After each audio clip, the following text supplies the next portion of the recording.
మీ business ఏదైనా మీ ఊర్లో promotion చేయాలంటే అది సుమన్ టీవీతోనే సాధ్యం. ఇప్పుడే సంప్రదించండి. నమస్తే, వెల్కమ్ టు సుమన్ టీవీ. ఈరోజు చాలా మందికి హాస్పిటల్ అనగానే హాస్పిటల్లో చాలా మంది శవాలకు పంచనామా చేస్తారని తెలుసు, పోస్ట్ మార్టం చేస్తారని తెలుసు. కానీ ఆ చేసే వాళ్ళు ఎలా చేస్తారు? నిజంగానే చాలా అపోహలు ఉంటాయి. వాళ్ళు ఏదో తాగిన మత్తులో ఆ శవాలను పోయటం, అలాంటివి తీయటం, ఆ పరీక్షలు నిర్వహించడం, ఇలాంటి అనేక అపోహలు ఉంటాయి. ఈరోజు మనం నల్గొండ జిల్లా కేంద్రంలో ఉన్న మెడికల్ కాలేజ్ మార్చురి దగ్గర ఉన్నాం. ఇక్కడ ఇద్దరు టెక్నీషియన్స్ ఉన్నారు, వీళ్ళను మార్చురి టెక్నీషియన్స్ అంటారు. సో వీళ్ళతో ఒకసారి మాట్లాడదాం. వీళ్ళు పంచనామా చేయకముందు శవం వచ్చిన తర్వాత వీళ్ళు ఎట్లా రిసీవ్ చేసుకుంటారు, ఎలా భద్రపరుస్తారు, ఎలా పంచనామా చేస్తారు, ఎలా పోస్ట్ మార్టం చేస్తారు, ఆ తర్వాత రిపోర్ట్ ఎట్లా వస్తుంది, ఇదంతా వీళ్ళని అడిగి ఒకసారి తెలుసుకుందాం. ఈరోజు చాలా ఇంట్రెస్ట్గా చాలామంది ఇక్కడికి వెళ్ళడానికే భయపడతారు, మార్చురి అనగానే భయపడతారు. ఆ పదం వింటేనే ఒళ్ళు జల్దరిస్తుంది. కానీ అందులోనే ఉండి శవాలతో సహవాసం చేస్తూ చాలా విలువైన మెటీరియల్ను, విలువైన సమాచారాన్ని వీళ్ళు కేసుల్లో, ముఖ్యంగా చాలా సస్పెక్టెడ్ కేసుల్లో వీళ్ళ పాత్ర 100% కీలకమని చెప్పుకోవచ్చు. ఎందుకంటే ఒక శవాలతోటి వీళ్ళు కనీసం 2 గంటలు 3 గంటలు ఉండాలి. ఆ 2 గంటలు 3 గంటల్లో వీళ్ళు ఏ విధంగా బిహేవ్ చేస్తారు, ఎలా పరీక్షలు నిర్వహిస్తారు, ఇవన్నీ మాట్లాడి తెలుసుకుందాం.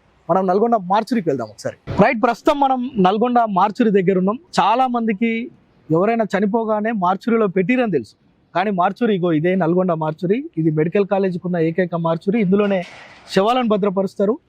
శవాలను భద్రపరచడం అట్ ద సేమ్ టైం వాటికి అంటే ఈ యొక్క మార్చురిలో చేసే ఈ తతంగం ఏదైతే ఉందో అదంతా కూడా పోస్ట్ మార్టం ఎలా చేస్తారో ఒకసారి ఆ టెక్నీషియన్స్ ఉన్నారు. వీళ్ళే ఇద్దరు, నాగరాజు, రవి. హలో నాగరాజు, రవి, బాగున్నారా?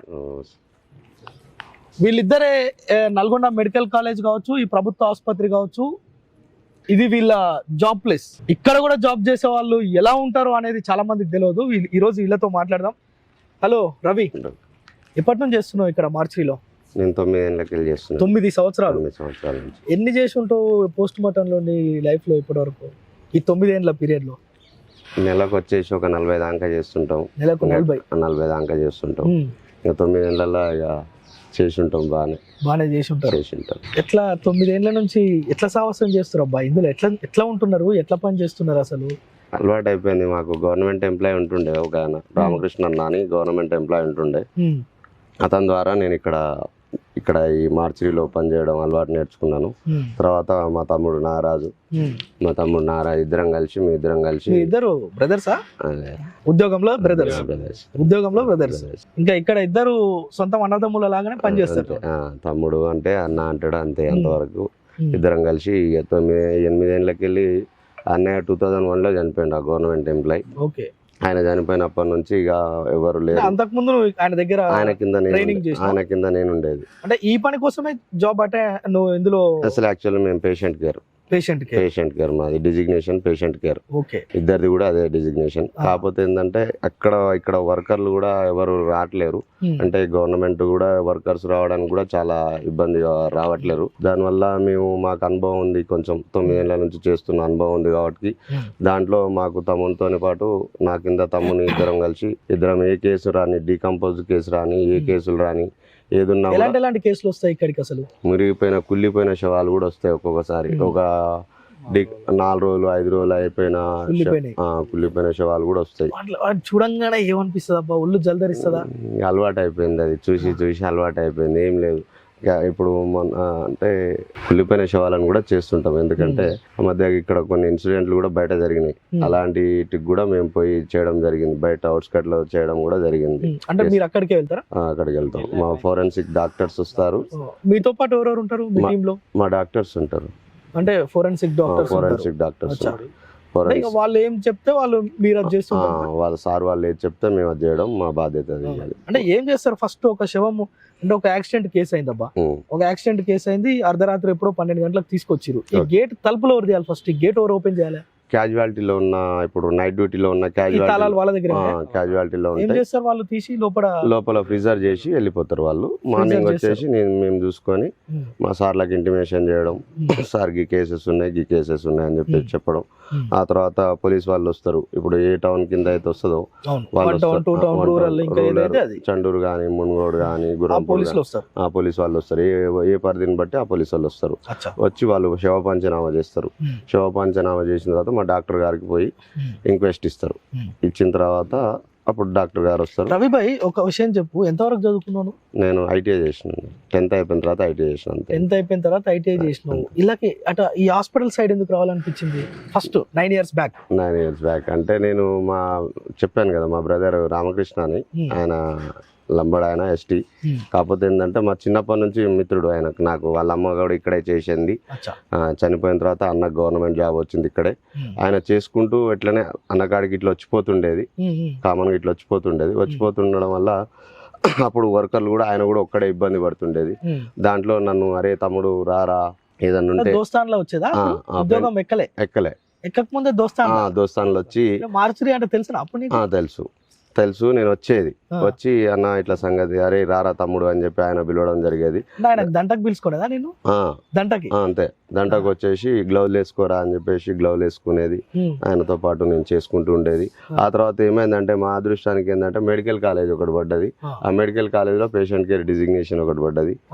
దాంట్లో ఇక ఫస్ట్ ప్రిఫరెన్స్ మాకు ఇచ్చిర్రు. నా బ్రదర్ వల్ల, రామకృష్ణ వల్ల నాకు ఇచ్చిర్రు. ఇవ్వడంతో అట్లనే ఉన్నా. ఆ తర్వాత ఒక 2 years 3 years తర్వాత అన్న చనిపోవడం జరిగింది. అప్పటి నుంచి కూడా ఇక నేనే ఉన్నా ఇక్కడ. మార్చిరి అంటే రవి తర్వాత ఇప్పుడు నాగరాజు. ఇద్దరు టెక్నీషియన్ అంటారా ఇక్కడ? టెక్నీషియన్. పేషెంట్ కేర్ అనరు ఇక? లేదు, ఓన్లీ మీరు ఇక్కడ వర్క్ చేస్తారు అంతే. అంటే తమ్ముడిని ఓపీలో వాడుతుర్రు.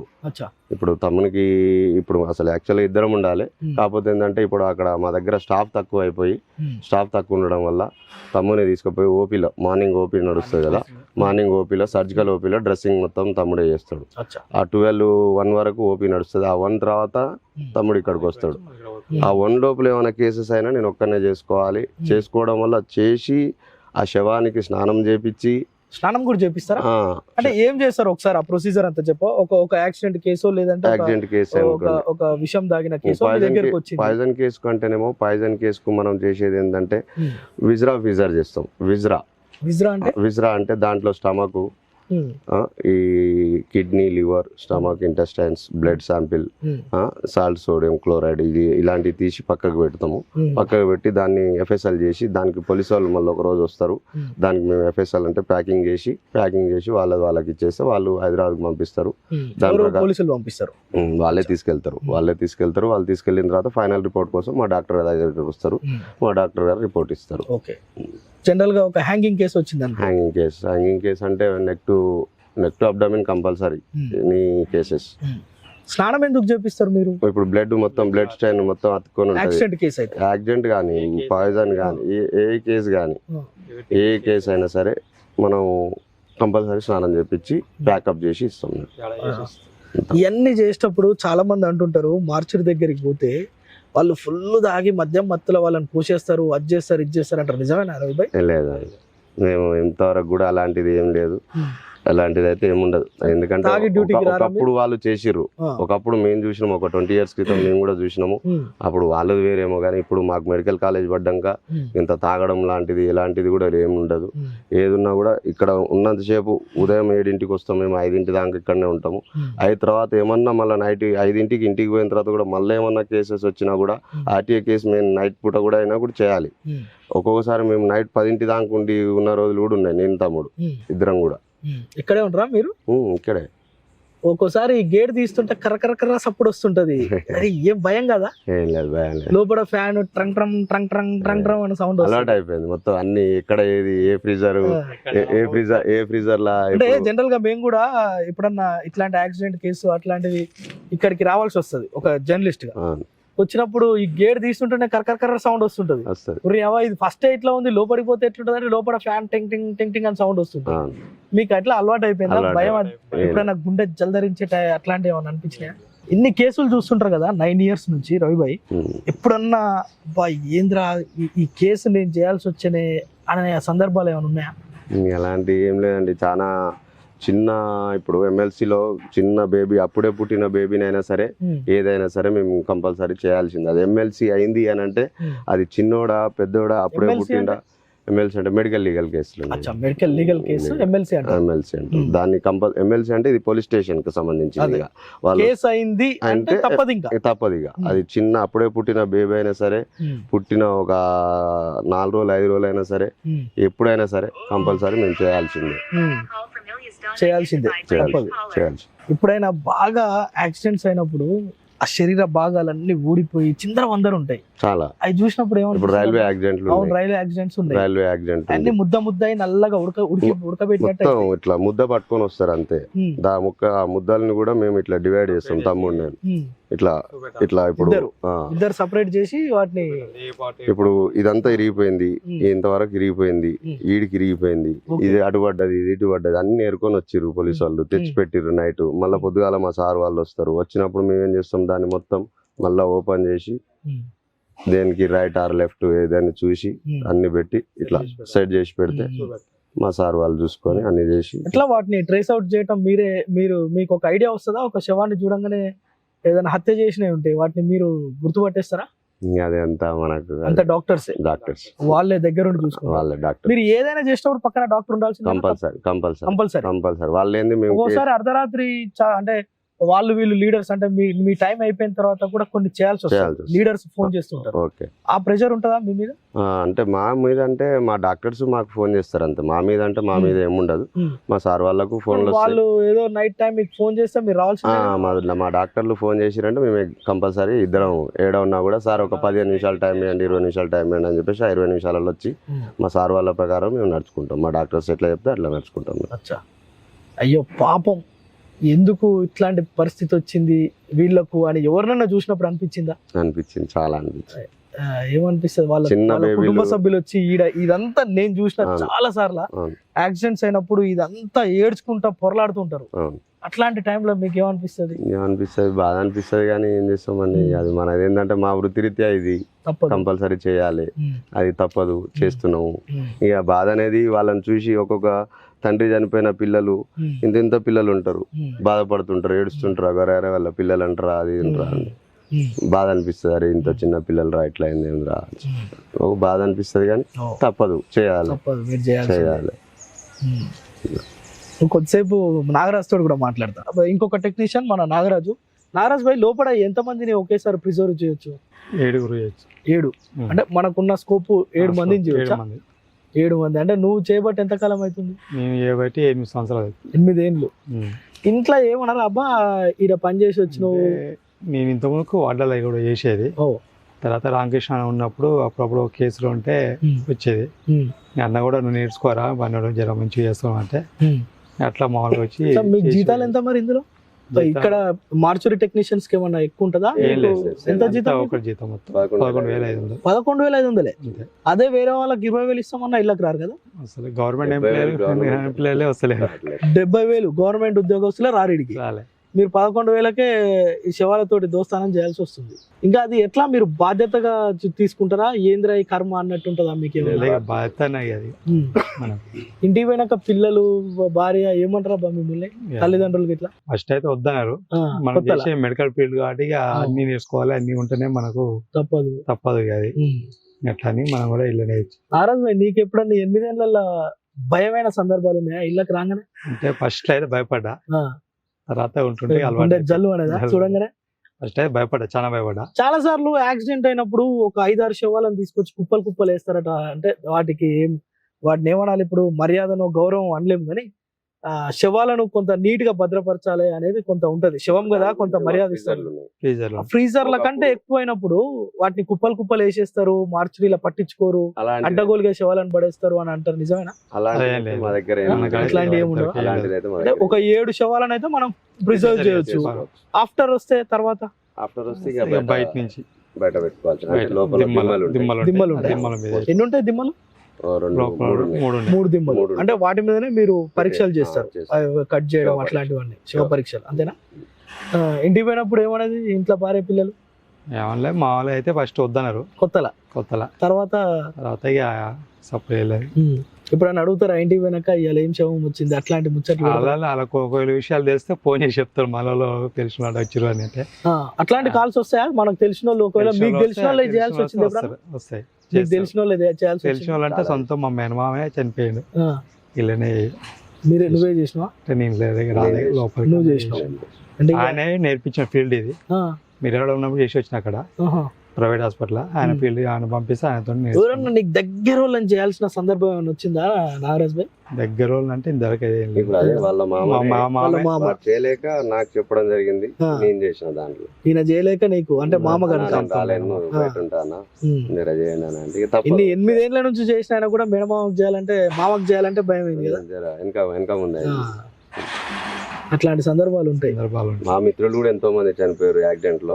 ఆ మిత్రులకు కూడా నేను చేయడం జరిగింది. చేసినాం, తప్పలేదు. ఏడ్చుకుంటా చేయాలా అట్లాంటప్పుడు? బాధ అనేది ఉంటది, కాకపోతే కన్నీటి రూపంలో రాదు. అంతే అంతే అంతే. ఎందుకంటే ఎందుకు ఇవన్నీ అడుగుతున్నా అంటే నిజంగానే వీళ్ళు ఇంటికి పోయినప్పుడు ఇంట్లో పిల్లలతో ఎట్టుంటారు రా బాయ్ వీళ్ళు ఈడ శవాలతో దోస్తానం చేసి అనే ఫీలింగ్ చాలా మందికి ఉంటుంది. నాకు కూడా ఉండే. ఇంత జర్నలిస్ట్ అయినా ఇన్ని ఏళ్ళ నుంచి ఒక 15 ఏళ్ళ నుంచి నేను కేసులు ఉన్నప్పుడు వచ్చినప్పుడు కూడా అరే ఇళ్ళ పని చేసేవాడు ఇంట్లో ఎట్లుంటాడు రా బాయ్ అనే డౌట్ ఒకటి ఉంటుండే. అందుకోసం అని అడుగుతున్నా. జనరల్గా మీరు ఇంటికి పోయినప్పుడు ఇంట్లోతో ఎట్లా ట్రీట్ చేస్తారు? బాగా కుళ్ళిపోయిన శవాలను చూసినప్పుడు కూడా ఇంటికి పోయినప్పుడు ప్రశాంతంగా ఉండగలుగుతారా? అలవాటు అయిపోయింది అంతేనా? ఇంటికి పోవడం ముందే ఇంట్లోకి ఎంట్రీ కాకముందుకే బయటనే బట్టలు ఇప్పేసి బాత్రూమ్ లో పోయి స్నానం చేసి తర్వాత ఇంట్లోకి ఎంట్రీ అవుతుంది. అంతే. అది ఎప్పుడైనా కూడా అవసరమైతే మా బట్టలు మేము కంఫర్ట్ వేసి మీ బట్టలు మీరే జాడించుకొని పసుపు చేసుకొని స్నానం చేసుకొని అప్పుడు ఇంట్లోకి. తెలుసా మీ ఇళ్ళల్లో నాగరాజు రవి ఇద్దరికి ఇళ్ళల్లో మీ ఇంట్లో అందరికి తెలుసా మార్చిలో పని చేస్తారు? మీ పిల్లలకు తెలుసా? ఎప్పుడైనా అడుగుతారా? మా పిల్లలు చిన్న పిల్లలు. నా బిడ్డ 10th చదువుతుంది. అడుగుతారా ఎప్పుడైనా? మీ 10th క్లాస్ బిడ్డ అంటే అన్ని తెలుసు. 10th కొడుకు 8th చదువుతుంది. 8th చదువుతుంది. ఎప్పుడైనా అడుగుతారా పిల్లలు డాడీ ఏంది నువ్వు చేసే పని? అలాగే తెలుసు. ఇక తెలుసు. పోస్ట్ మార్టం చేస్తాడు మా డాడీ. అచ్చా, ఓకే. సో నిజంగా అంటే మీరు చాలా హాస్పిటల్స్ ఇక్కడే కాదు జనరల్ గా మార్చురి అనగానే పోస్ట్ మార్టం చేసేటోళ్ళు ఎట్లుంటారు, పోస్ట్ మార్టం చేసేటోళ్ళు ఎట్లుంటారు అనే భయం కూడా చాలా మందికి ఉంటుంది. ఇట్లానే ఉంటారు మనుషులే వాళ్ళు కూడా. ఎందుకంటే మనం చాలా సార్లు చూస్తుంటాం, అరే ఇంత శవాన్ని ఎట్లా పోస్ట్ మార్టం చేస్తారా అంటే వీళ్ళ ధైర్యమే. ఇక 9 ఏళ్ళు 8 ఏళ్ళు కనుక వీళ్ళ ఇంట్లో ఫస్ట్ అపోజ్ చేసిరు, తర్వాత మళ్ళా వృత్తి ధర్మం ఇక తప్పదు. మా ఉద్యోగం కుదిరినాం కనుక చేసే పనినే ఇష్టంగా చేస్తున్నాం అని కూడా చెప్తుండ్రు. అంటే ఇట్లాంటి ఇంకా మీరు ఎవరికైనా ట్రైనింగ్ ఇచ్చే సందర్భం ఏమైనా ఉండేనా ఎప్పుడన్నా? ఏం లేదు. అంటే ఏమైనా ఉంటే డాక్టర్స్ ఎవరన్నా ఇక్కడ అపాయింట్ చేస్తేనే వాళ్ళకి ట్రైనింగ్ చేయడం ఇంతవరకు అయితే అలాంటిది ఏం లేదు. ఎవరు రాడికి ఫస్ట్ కాకపోతే ఇప్పుడు మాకు MBBS స్టూడెంట్స్ ఉంటారు కదా, దాంట్లో వాళ్ళు వస్తుంటారు పిల్లలు, వాళ్ళకి చూపిస్తుంటారా మీరు? పిల్లలకి మా సార్ వాళ్ళు ఉంటారు, డాక్టర్స్ ఉంటారు, MBBS స్టూడెంట్ మెడికల్ కాలేజ్ కనుక పిల్లలు కూడా వస్తారు అప్పుడప్పుడు. అంతేనా? ఎక్స్పెరిమెంట్స్ కోసం వస్తారు. అచ్చా, వాళ్ళు కూడా వస్తారు, మనం తీసి చూపించడం జరుగుతుంది మొత్తం. ఓకే, రైట్ రవి భాయ్. ఇదే ముచ్చట్లు. ఎందుకంటే ఈడ ఏం జరుగుతుంది కొంత చూపిద్దాం, వాళ్ళు ఎట్లుంటారు, మనుషుల్లాగానే ఉంటారా, ఇంకా వెరైటీగా ఏమైనా ఉంటారా అనే చాలా డౌట్స్ ఉంటాయి కదా. అందుకోసం అనే సుమన్ టీవీ ద్వారా జనరల్ గా మేము హాస్పిటల్కి వచ్చి పెద్ద డాక్టర్లను ఇంటర్వ్యూ చేస్తాం, కానీ మీరు కూడా ఉంటారు హాస్పిటల్లో, మీరు కూడా భాగమే. మిమ్మల్ని చూపించాలని ఈరోజు వచ్చిన, స్పెషల్ గా మీకోసమే వచ్చిన. రైట్ రవి భాయ్, నాగరాజ్ భాయ్, మీ సేవలు ఇట్లనే. అంటే చాలా మందికి చనిపోవద్దు అనే ఆలోచన మాకు కూడా ఉంది, కానీ అన్ఎక్స్పెక్టెడ్ గా చనిపోయి ఇక్కడికి వచ్చినప్పుడు మాకు ఒక చిన్నది ఏంటంటే ఈ సుమన్ టీవీ ద్వారా మేము ఒకటి చెప్పదలుచుకుంది. చెప్పండి. మాకు ఒకటి, ఇప్పుడు గవర్నమెంట్ ఎంప్లాయీస్ లేరు ఇక్కడ, ప్లస్ ఏమన్నా పోస్టర్స్ పడితే మాత్రం జస్ట్ మాకు ఫస్ట్ ప్రిఫరెన్స్ ఇచ్చి జర మాకేదన్నా గవర్నమెంట్ చేసే విధంగా చూస్తే మాకు చాలా సంతోషం. 100% చెప్దాం. మనం కూడా ఈ రాష్ట్ర ముఖ్యమంత్రి కావచ్చు, ఇక్కడ ఉండే మంత్రులు కావచ్చు, ఇక్కడ ఉండే కాంట్రాక్టర్స్ కావచ్చు, అధికారులు ఎవరైనా, వీళ్ళు 10-11 వేలకే దాదాపు ఈ శవాలతోటి సహవాసం అంటే మామూలు మాటలు కాదు. మాట్లాడుతుంటేనే ఒళ్ళు జల్దరిస్తుంది. సో ఇట్లాంటి వాళ్ళకు నిజంగా కూడా వేతనాలైనా పెంచాలి. వాళ్ళు కోరుకునేది అదే. మేము ఇంత నిష్ఠతోటి పని చేస్తున్నామన్నా, మేము పని చేస్తున్నాం, ఇక్కడ ఇంత పని చేస్తున్నాం, మాకు 11,000 జీతం వస్తున్నాయి. మాకు రెగ్యులర్ పోస్టులు అంటే ఈ మార్చురీ టెక్నీషియన్ పోస్టులు ఏవైతే ఉంటాయో అవి పడ్డప్పుడు వీళ్ళకి ఫస్ట్ ప్రయారిటీ ఇవ్వాల్సిందే, వీళ్ళని పెట్టాలని. వీళ్ళు పెద్ద డిమాండ్ ఏం కాదు, ఇది ఏమో ఏదేదో పెద్ద ఊహించని కోరికేం కాదు. వాళ్ళు చేస్తున్న పనిలో వాళ్ళకు కొంత రెగ్యులరైజ్ చేసి కొంత జీతం పెంచితే ఇంకా కొంత సాటిస్ఫైగా పని చేయగలుగుతారు. ఎందుకంటే ఇక్కడ పని చేయడం అంటే ఇది సవాల్తో కూడుకున్నది. మనం జనరల్ గా యాక్సిడెంట్ కేసును చూస్తేనే నైట్ కొందరు నిద్రపోరు, కళలలో వస్తారని. కానీ వీళ్ళు ప్రతిరోజు అలానే నెలకు 40 చేయడం అంటే నాట్ ఎ జోక్. సో వాళ్ళు కొంత జీతం పెంచాలి, రెగ్యులర్ ఎంప్లాయీస్ గా పరిగణించాలని కోరుతున్న పరిస్థితి. అలానే మాకు ఇప్పుడు మా డాక్టర్స్ కూడా ఇద్దరు డాక్టర్లే ఉండరు. అచ్చా. మాకు మా డాక్టర్స్ కూడా అక్కడ కూడా మా సార్ వాళ్ళు కూడా Staff ఇద్దరు స్టాఫ్ లేరు, డాక్టర్స్ Okay. ఇద్దరే ఉన్నారు. ఓకే దాంట్లో ఒక సారు కేకే సార్ అని హెచ్ఓడి సార్, ఇప్పుడు present in charge HOD okay. Krishnamurthy sir. Hmm. ఆ సార్ ఏంటంటే ఆల్రెడీ నాగర్ కర్నూలు సార్ది, అంటే అచ్చా. అక్కడ డ్యూటీ అక్కడ డిప్యుటేషన్ లో Deputation లో ఇక్కడ. డిప్యుటేషన్ లో సార్ ఇక్కడ ఉండరు. Hmm. ఇప్పుడు ప్రజెంట్ ఉన్నది ఎవరే అంటే ఒక రెహమాన్ సార్ ఒకరే. అచ్చా. రెహమాన్ సార్, కృష్ణమూర్తి సార్ ఇద్దరే ఉన్నారు. మా డాక్టర్స్ కూడా మాకు పొదవనే ఉన్నారు. వర్కర్ లాంటివా మేము ఇద్దరే ఉన్నాం. ఆయన కూడా ఏదంటే నడిపియాలి, నడుస్తుంది అన్నట్టు మేము నడిపిస్తాం. సార్ వాళ్ళు చెప్తారు, మేము చేస్తున్నాం, కొంత నడుస్తుంది. డాక్టర్స్ కూడా ఇక్కడ రిక్వైర్మెంట్ ఉంది. సో మీతో పాటు ఇంకా మీకు హెల్పర్లు కూడా అవసరం. ఇక్కడ మీకు జీతాలు పెంచాలి, హెల్పర్స్ అవసరం. డాక్టర్స్ ని కూడా మీరు కొంత పెంచితే మీకు కొంత ఈజీ ఉంటుంది. ఎందుకంటే వాళ్ళే రావాలి, వాళ్ళు ఉంటేనే మీరు చేయాలి కనుక వాళ్ళు ఇక్కడ లేకపోతే కష్టం, అంతే కదా. సో ఇది వాళ్ళ నిజంగా కూడా వాళ్ళు పెద్ద గొంతమ్మ కోరికలు ఏం కాదు. ఇక్కడ ఇద్దరే డాక్టర్లు ఉన్నారు, అందులో ఒక ఆయన డిప్యుటేషన్ లో ఉన్నాడు. ఆయన వాళ్ళు ఉంటేనే ఇక్కడ వీళ్ళు పని చేయాలి కనుక ఇంకొక 2-3 డాక్టర్లను ఇక్కడ వీళ్ళకి గనక కేటాయిస్తే వీళ్ళ పని త్వరగా అవుతుంది. ఒక్కోసారి 4-5 కేసులు వచ్చినప్పుడు ఇబ్బంది అవుతుంది. సో అందుకోసమనే వీళ్ళ జీతాలు పెంచడంతో పాటు వీళ్ళకి అవసరమైతే టెక్నీషియన్స్ ఇవ్వడం, లేదంటే ఇంకొక డాక్టర్స్ని కూడా ఇక్కడ కేటాయిస్తే బాగుంటుంది అనేది వాళ్ళ న్యాయపరమైన డిమాండ్, న్యాయపరమైన కోరిక. డిమాండ్ కూడా కాదు, కోరిక. సో ఇది నిజంగా వీళ్ళు మార్చురీ టెక్నీషియన్స్ అంటే వీళ్ళే. మార్చురీలో వీళ్ళు పనిచేసే విధానం అది. ఎవరు కూడా ఎప్పుడు తాగి మేము పని చేయమన్నా పని కనుక పనిలాగానే చేస్తాం. మాకు పనే దైవం లాగా పనిచేస్తాం. మా కుటుంబంలో వద్దన్నా కానీ మాకు ఇది అలవాటు అయిపోయింది, మేము ఇదే పని చేస్తున్నాం. సో ప్రభుత్వం కూడా మాకు కావాల్సిన వస్తువులు కొంత సమకూరిస్తే మేము ఇంకా హ్యాపీ అని చెప్పి చెప్తున్న పరిస్థితి. కెమెరా పర్సన్ సాయితో ప్రేమ్, సుమన్ టీవీ, నల్గొండ.